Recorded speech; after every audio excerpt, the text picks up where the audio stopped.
Seeing quite a bit of cold weather lately, and as you know, we're bracing for what could be an icy weekend. Meteorologist Rich Von Olin recalls some recent ice storms and also how cold it can get here during the heart of the winter season. Rich. Yeah, that's right. You know, we're no strangers to some of these ice storms, even though this one coming this weekend will be quite a doozy. And this is what we actually worry more about is the accretion. It's the rain hitting the objects on the ground that causes that issue. And we've had this happen before. You know, back in 2014, we actually had two of them, 28th and 29th.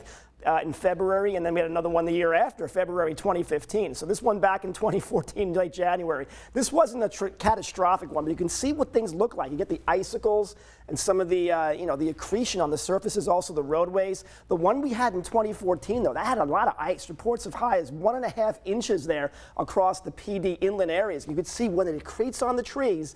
This is when the branches start to come down and you start to get those power outages, and these are the big issues that we deal with. Now in February 2015, it was a lesser effect, but notice here too that the Grand Strand actually didn't get the crazy stuff where inland did, so it could be very regionalized as well with how things happen. Now also happening after this is the possibility of very cold weather. Some of the record or coldest lows we've seen, Myrtle's in at 4 degrees in Myrtle Beach, and we're looking at cold weather which could actually put a couple of days when we get close to or not above freezing. Coldest day ever, 28 degrees back in 2014, and Myrtle Beach has never had back-to-back days where we were freezing or below. Could that happen?